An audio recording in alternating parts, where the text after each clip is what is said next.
Good day, everyone. Once again, Pastor X here, Marriage Affairs, and today I'm with a fellow soldier in the what we do in the space of changing lives. You know, we are mental and emotional therapists, right through. And today we'll be talking about something very interesting.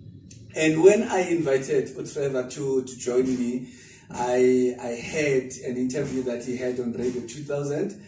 He's just like me. He's everywhere. You know, 1 minute is on 2000, 1 minute is on Power FM, everywhere. So, you know, what he was talking about, it was closely related to my book, Relationship Acts of Kindness. And I thought, you know what, he took a spin on it, and I hope you didn't take it from my book. Where he spoke about self-kindness. And I thought, in my book, I'm talking about being kind to your partner. And when I was listening to you, I realized probably there was a gap, you know, in what I was talking about, where I think it should start with you. Yeah. And then, because you cannot be kind to somebody else if you are not kind to yourself. So I invited Trevor, Mr. K, and he's going to tell us briefly about himself, who he is, what he does. Welcome, sir, to Marriage Affairs with Pastor X, and I hope we're going to have a great time. Thank you. Thank you very much for the invitation, Pastor. All right. Yeah, I think just to introduce myself, like you've already said, My name is Trevor Kamoto. I'm an inspirational speaker, an author, as well as a business consultant.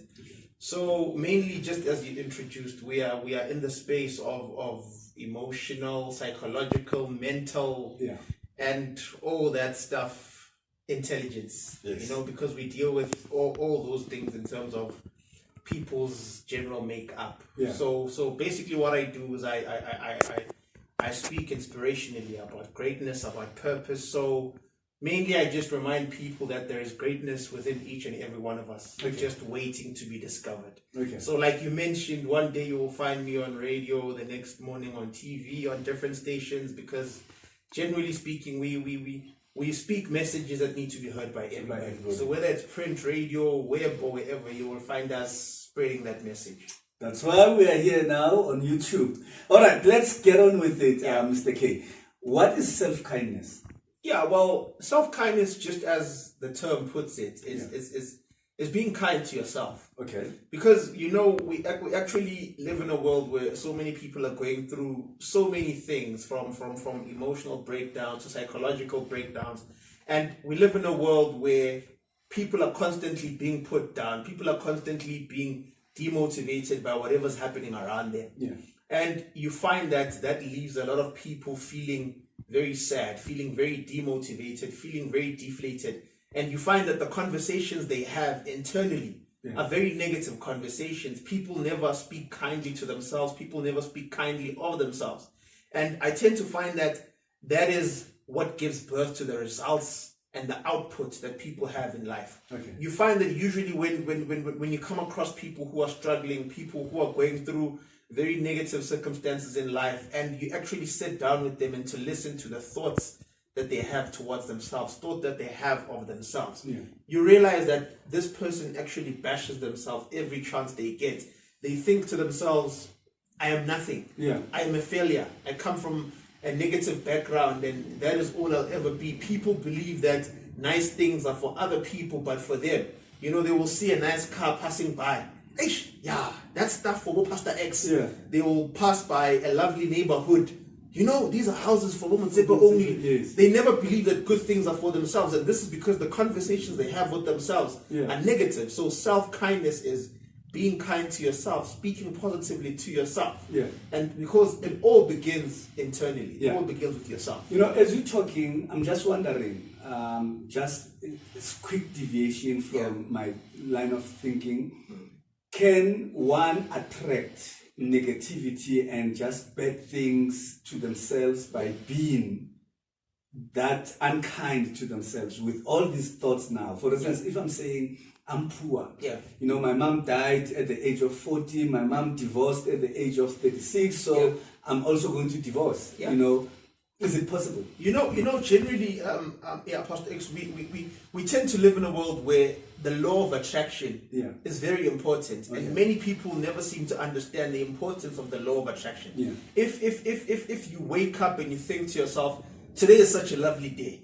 Today I'm gonna go out there to win. I'm gonna make things happen. Yeah. You tend to actually position yourself mentally for those things. That even if you come across certain negative aspects of it, your brain has a natural defense against these things because we are ready to defend ourselves against these things. Because what happened is that your brain actually has a tendency of seeing more of what you focus on. Wow. So when I woke up and said to myself, today is going to be a great day, today is going to be a good day, my mind automatically is set up to actually acknowledge all of the good that is happening.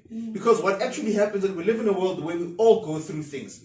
We all, as long as we all live, there are things that you can never escape, life elements that you can never escape. But now the difference is how we individually respond to these things. Okay. Because those things that you mentioned are life events, birth, death, joblessness, all those things, divorces, those are life events. But what separates people is how they actually respond to those things. So when you woke up with a negative attitude, with a negative approach to life, when you pass through a pothole, it always happens to me.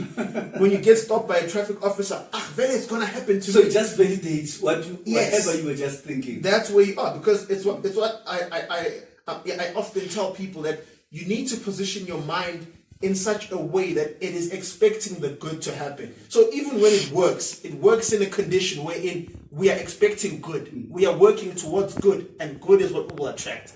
And likewise, if you position it negatively, it is waiting for the bad. It is expecting the bad. It will work towards the bad. Okay. And then just a follow-up also on that. Let's say now I'm basing these negative thoughts from personal experiences. Yeah. I've had a lot of disappointments in life. Yeah. I've went to 100 interviews, all of them. Yeah. No. And I'm qualified. I'm okay. I'm that good person in a relationship, but I'm just getting dandas. I'm just getting idiots that are just playing me. How does one become kind to themselves in the midst of the actual proof that they have of things that have happened, hurts and disappointments? You know, I always say, Funis, that for as long as you are alive, your story is not yet over. Because what we tend to do is that we let our negative backgrounds define who we are. And I'll give you an example of a number of people who are successful in this life. And the things that they went through are things that no ordinary human being can go through and remain the same. For example, take Oprah. She went to countless interviews wanting to be a television presenter. They told her, you are too black for this. Your skin is not there. You are not a good presenter. She could have easily said, you know what, these things are not for me. But today owns one of the most successful studios in the US. So there are a number of examples we could use of people who wanted to be at a certain place in life, but were told no, were told not yet, were rejected, but they ended up coming back to actually be much, much greater than whatever they could have been had they gotten those yeses. So I always say that for as long as we live, we will never escape natural elements. There are things that will happen to you. There are things that will happen to all of us. But it is how you respond to those things. Because, I mean, in this life, you need to wake up on a daily basis and actually motivate yourself. You need to wake up on a daily basis and inspire yourself and say, despite whatever I've been through, despite whatever has happened to me, I will not allow all of that to define me. I will get up and I will make the most of what I can of my life. And ultimately, that is when you will begin to adopt that positive mindset that we spoke about. Okay. Because honestly speaking, each and every one of us will go through those tides. You will experience those things. There are people who've been through the most outrageous of things, from negative backgrounds, from molested childhoods, and all these things, who are doing great things out there. For example, I'll give you an example of two twins, actually two boys, who are born of drunkard parents.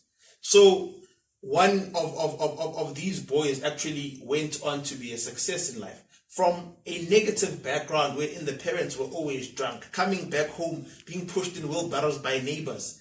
One of these boys went on to get study loans, to get funding to go study. And one of the other boys turned out exactly like the parents. So later on, when someone asked the other boy who turned out to be the parents, but how did you make it in life? He said, with parents like that, how could I have been anything else? Okay. And then they went on to ask the successful guy, and how did you make it despite that background that you came from? He said, with parents like that, how could I have been anything else? Yeah. So these people went through the same circumstance. So this proves the point that in life we all go through circumstances. They may not be similar or 100% exact to the next person, but it is your circumstance that you go through. But it is how we respond to these things that ultimately defines who we are. Okay. And then here's another challenging one. Now I've listened to you, and now I'm mastering being kind to myself. Yeah. I've changed my thinking. My thoughts are positive. Despite everything, that I'm coming through and all that. Let's say now I'm in a relationship or I'm married. Yeah. And my partner is just negative. Yeah. You find those people in you do. relationships. for some weird reason, it seems like good people just attract, they're opposite. So you might be so positive, you want to buy a house, and you've got this dude who's just so negative. He's content, staying in a shack or even renting and all that. Yeah. How do you now survive in that situation? You are positive, you've listened to Trevor, and you are doing everything he says, but now this. Yeah. I always say in Finnish that I wish people came with signs. In their foreheads. Yes, with like roads when you drive, they say Johannesburg left, Pretoria right. So I wish people came with signs that says negative or pessimistic, so that you knew to avoid those people. But now, what happens when you find yourself in a position where you've obviously now settled with this person? Yeah. So obviously, with human beings, we become a product of the people we spend most of our time with. Exactly. Yes. So there's a great potential here, or a great possibility that you could end up being the negative one, or they could end up being the positive. So you could dilute them, or they can dilute you. It's possible.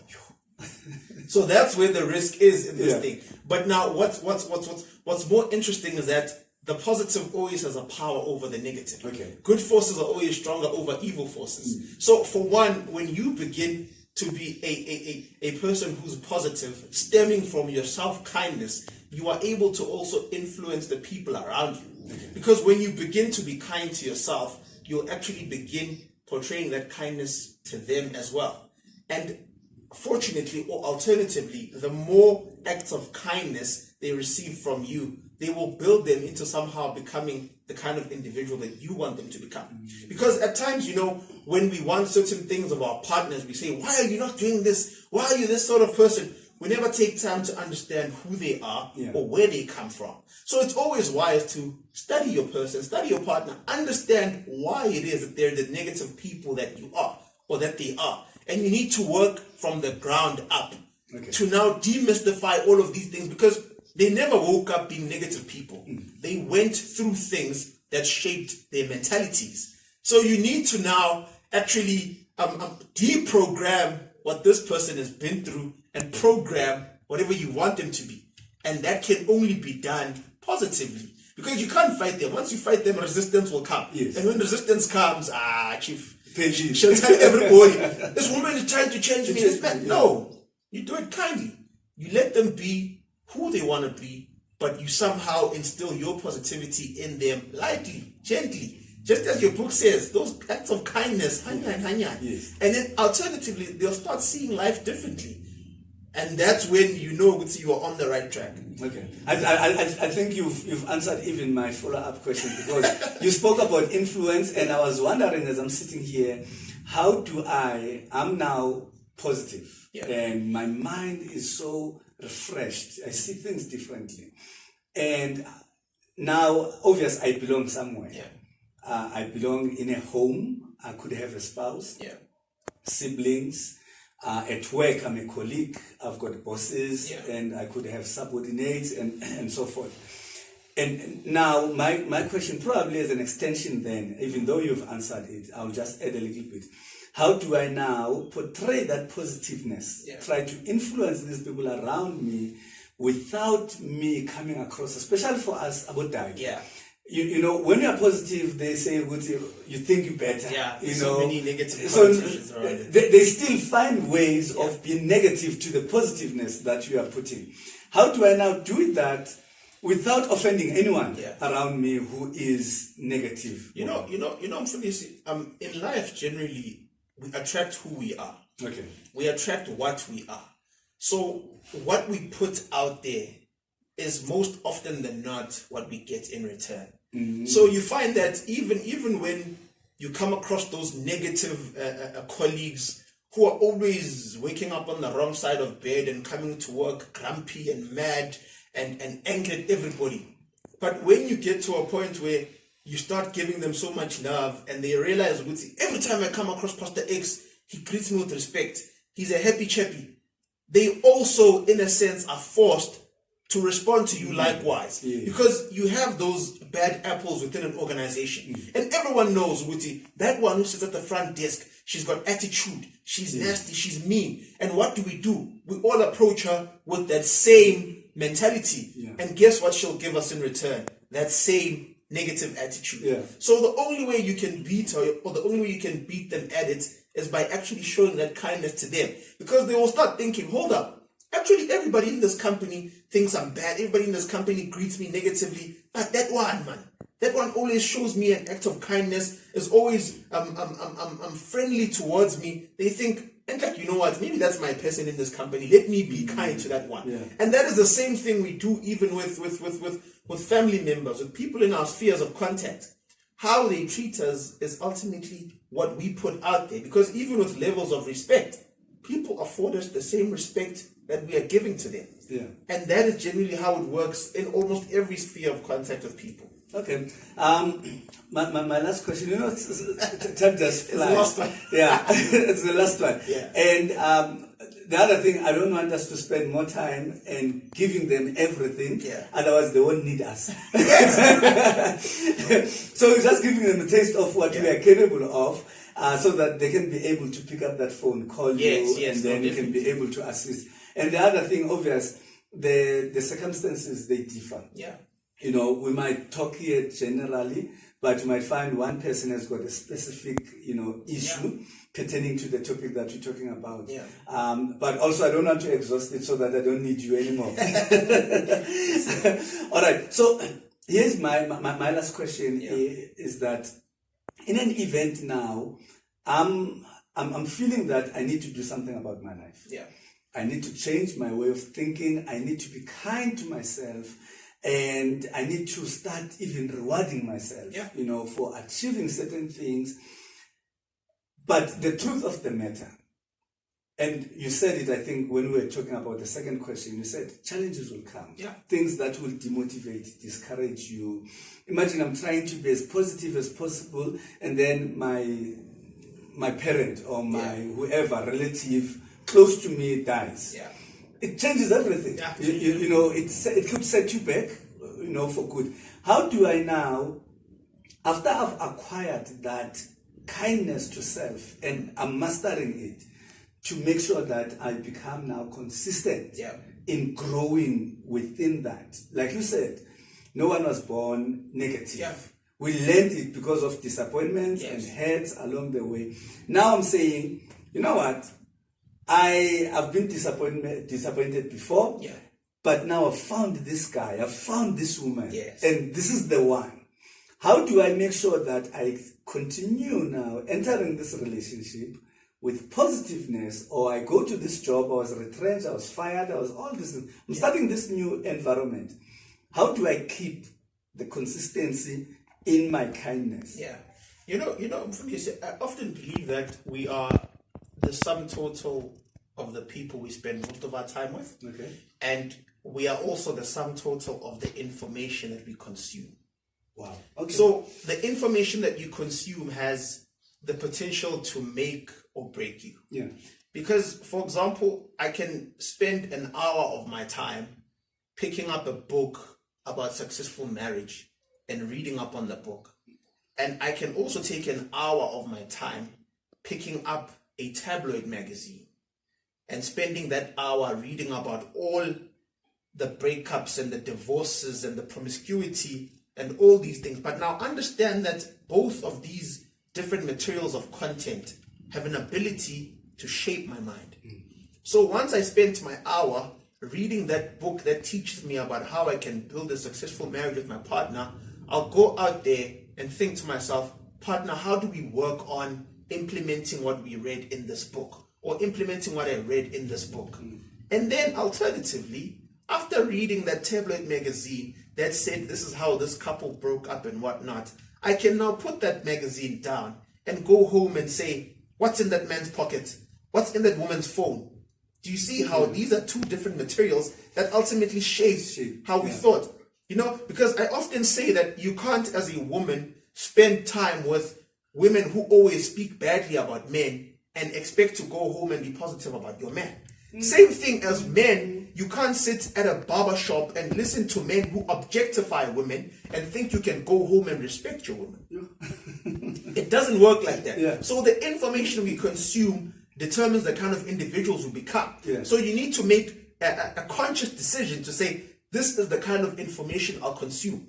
All the way from the stuff you watch on TV, the radio shows you listen to, the books you read, the kind of newspapers you read. These are the content of material that will shape who you become. And then again, to the kind of people you spend your time with. I mean, as guys, we all know there are guys we grew up with. Guys who tell yourself, I'm in a young shot in me. And not only are they saying that, but they're living that even through their actions. They date a woman for 2 weeks and they're done. They date another one for a month and they're done. And every time you speak to them and you say, Ish, my wife is angry at me. Oh, I mean, I'm chucked out. I'm shocking nonsense. So you can't, exactly. So you can't spend every day of your life with this person and think you will go home and think positively of your wife. So the people you spend time with, realize who those people are and be somehow mindful of the people who you spend time with, and the information and the content you consume. Be mindful of that too, because it shapes who you become. I mean, I, for one, being an inspirational speaker and so forth, I understand that every day of my life, I need to inspire and motivate people. So what happens? I first need to be inspired and motivated. So on a daily basis in the morning, I need to ensure that by the time I interact with people, I'm already full. Now imagine if I need to inspire and motivate people, but I'm demotivated by whatever. How is that going to happen? So it is the people you spend time with and the information you consume. Be mindful of those two. Wow. Thank you so much, Dad. How do people get hold of you if they listen to you and they're thinking, hey, here's the substitute for X? That would be possible. So I'm on all social media platforms. It's Facebook, Trevor Kamoto, I Speak Greatness. On Twitter, on Instagram, Trevor Kamoto, and you can visit my page on trevorkamoto.co.za. And we can definitely take it from there and see what the future holds. Mr. Kamoto, sir, thank you so much, sir. Thank you very much for having you, and I'm sure the guys have enjoyed you. Thank you so much, guys. We'll end it here. Remember, you can get hold of me by subscribing at the bottom here on this channel, and also on Facebook, Marriage Affairs, and Instagram. I'm not on Twitter. Apparently, I'm controversial. So people that are there, they are worse than me, so I can't stand it. You run away like Titumbo. But at least I'm a tiger on Facebook. Thank you so much, guys, and make sure that you catch us on our next episode that we'll have. Thank you so much. Shap, shap.